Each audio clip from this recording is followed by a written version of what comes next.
लेकिन आकिब की ये कि हम देख रहे हैं रीजन उसका रन अप देखें, उसकी लाइनो लेंथ देखें, उसमें कोई बेहतरी नहीं आ रही। जब से वो आ रहा है ऐसे ही है, तो वो उसको थोड़ा अपनी बॉलिंग में लाइनो लेंथ बेहतर करनी पड़ेगी। नो बॉल बहुत ज्यादा कर रहा है, उस पर कंट्रोल नहीं हो रहा। अकेडमी में इतने इतने बड़े कोच बैठे हुए हैं, वो इस चीज को बेहतर नहीं करवा सकते। साल में से कोई 11 महीने अकेडमी में रहते हैं, फिर भी चीजें बेहतर नहीं होती। इसका मतलब है कि वहां पे चीजें बेहतर करने की जरूरत है, जिनको लड़कों को पता चले, अवेयरनेस हो कि अपनी जो गलती है वहां से ठीक करके वो निकले, ना कि वहीं पे रुक जाए और मजीद खराब करके। T10 खेला था वो, इम्प्रूवमेंट बड़ी जरूरी है ना। वो T10 खेला था तो मिकी आर्थर ने उसकी बड़ी तारीफ की थी। उसने कहा he is a very good bowler, लेकिन 2-3 पॉइंट आउट उसने यही किए थे जो कामरान अभी कह रहे हैं।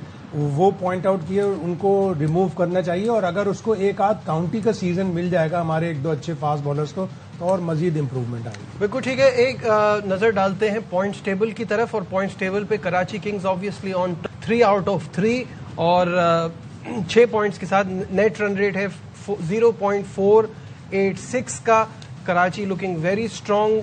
दूसरे नंबर पे इस्लामाबाद यूनाइटेड आ गई है, जिन्होंने 4 में से 2 मैच जीते हैं। 1 मैच इन्होंने हारा है और 1 मैच इनका बारिश की नजर हो गया था, तो इनके हैं 5 पॉइंट्स। लाहौर कलंदर ने काफी जंप लिया है और ऊपर आई है। 3 मैचेस में से 2 जीती है, 1 हारी है, 4 पॉइंट्स है। और नेट रन रेट भी सबसे हेल्दी है 1.546।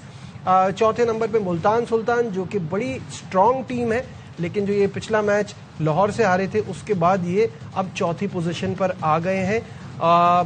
5वें नंबर पे पेशावर ज़ल्मी, जिसकी अभी हम बात कर रहे थे कि अभी तक सरप्राइजिंगली एक ही मैच हुआ है और दूसरा मैच जो है वो बारिश की नज़र हो गया था, तो ज़्यादा हम पेशावर ज़ल्मी को अभी तक देख नहीं पाए हैं।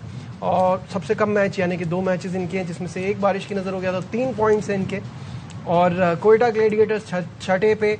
और अफसोस की बात है कि जो दोनों नई टीमें आई हैं वो लास्ट चल रही हैं इस वक्त, 7वें और 8वें नंबर पे। तो कामरान, मैं ये जानना चाहूँगा कि अभी तो बार बार हम कह रहे हैं शुरू का फेज़ है, लीग अभी बहुत बाकी है, लेकिन दोनों टीमों को जो है वो आखिर में देख के आपको हैरत हो रही है? बहुत ज़्यादा। इतनी महंगी टीमें और जैसे आए हैं PSL में, लग रहा था कि अच्छी परफॉर्मेंस दिखाएंगे, लेकिन आप देखें कि थोड़ा सा हमें लीवरेज देना पड़ेगा इनको। नई टीम है, नई मैनेजमेंट है, कुछ नए लड़के आए हैं इस PSL में, तो टाइम तो लगेगा। हाँ, आपको 10-15 दिन मिलते कैंप लगाने का, थोड़ा अपने आप को एडजस्ट करते, उसके बाद आती PSL तो डेफिनेटली कुछ डिफरेंट परफॉर्मेंस होनी थी। 2 दिन पहले आए हैं तो इतना मुश्किल है इनके लिए, लेकिन यह है कि अभी 7 मैचेस पड़े हुए हैं। अच्छा कॉम्बिनेशन, हैदराबाद में मैक्सवेल आ जाएगा, शायद अच्छी परफॉर्मेंस आ जाए। पिंडीज की टीम में सारी चीज़ें हैं, सिर्फ प्लानिंग अच्छी नहीं नज़र आ रही। चाहे वो प्लेइंग साइड हो, कंडीशन के मुताबिक, बैटिंग की समझ नहीं आ रही। डैरन मिचेल के अलावा मुझे लग रहा है, या अब्दुल्ला फजल के अलावा कोई हंगर नज़र नहीं आ रही बाकी बैट्समैनों में कि मैं करूँ। वो फील्डिंग में भी जान मारा होता, बॉलिंग भी कर रहा होता, बैटिंग में भी आते साथ वो बड़े अच्छी अप्रोच के साथ खेल रहा होता। तो ज़रा पिंडीज की टीम को सोचना पड़ेगा। जहाँ तक मुझे लग रहा है कि 5वें नंबर जो टॉप 5 हैं, इन्हीं में रेस है टॉप 4 में आने की। बाकी टीमों की मुझे थोड़ी मुश्किल लग रही, जैसे फॉर्म लग रही है, जैसे खेल रहे हैं। और कुछ की ऑब्वियसली जैसे हैदराबाद का कॉम्बिनेशन नहीं समझ में आता जिस तरह से। कोयटा भी स्ट्रगल कर रही है, जैसे उनके पास बॉलिंग है, आप देखें बैटिंग जैसे हैं, अगर वो बॉलिंग में नहीं करेंगे दोनों स्पिनर्स, तो इनके लिए बड़ा मुश्किल होगा। शायद भाई, your thoughts on the points table right now? एक चीज अच्छी लग रही है कि बहुत ज्यादा टीमें माइनस के स्ट्राइक रेट उस पे नहीं है, नेट रन रेट पे। इसका मतलब है कि बहुत काफी क्लोज मैच हुए। एक पहला मैच 69 रन से हैदराबाद हारी थी, एक मैच 40 रन का मार्जिन है, तो बड़े मार्जिन नहीं है। क्लोज मैच होंगे तो नेट रन रेट भी माइनस में ज्यादा टीमों को नहीं जाएगा। और अगला राउंड जाहिर है अब कराची में ये टीमें खेलेंगी, हैदराबाद भी, पिंडीज भी, तो अल्लाह करे इनकी थोड़ी सी किस्मत बदले। और हैदराबाद तो कराची और हैदराबाद करीब करीब है, हो सकता है अपने शहर से करीब आए तो शायद ऑलमोस्ट होम वाली फील आ जाए। ठीक है, यहाँ लेते हैं एक ब्रेक, को आगे बढ़ाएंगे, हमारे साथ रहिए।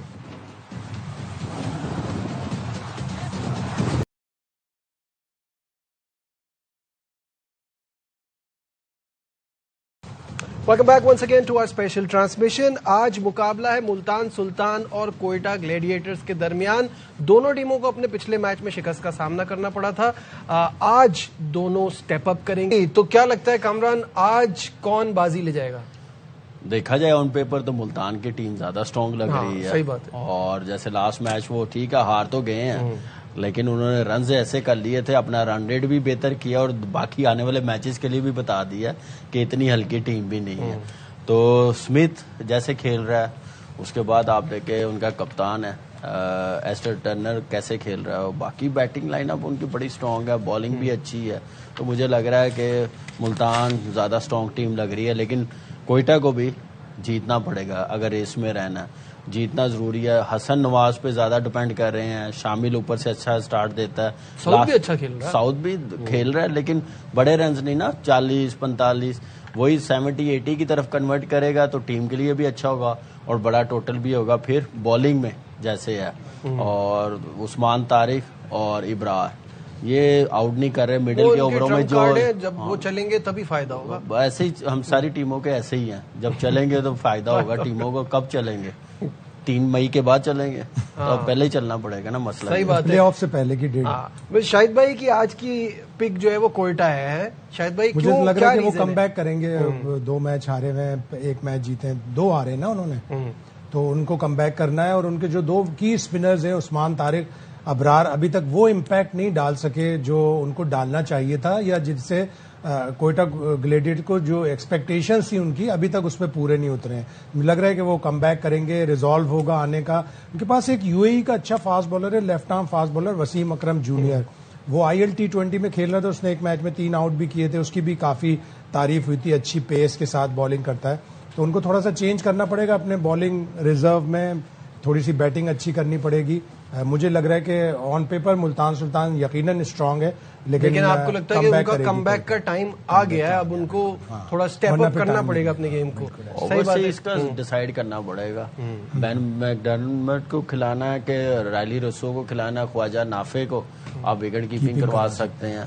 तो अपनी बैटिंग लाइनअप भी स्ट्रांग करनी पड़ेगी, क्योंकि मिडल में एक तो आउट नहीं कर रहे, मिडल के ओवरों में इतने रन नहीं हो रहे स्वाई हसन नवाज के, उसके साथ कोई पार्टनर चाहिए, तो ये देखना पड़ेगा। और बैटिंग ऑर्डर फिर कभी ख्वाजा नाफे 3 पे आ रहा है, रैली रसो खेलता है तो वो 3 पे आ रहा है, तो ये भी एक चीज उनकी टीम के लिए अच्छी नहीं है। एक नंबर इनको सेटल करना पड़ेगा। बिल्कुल ठीक है।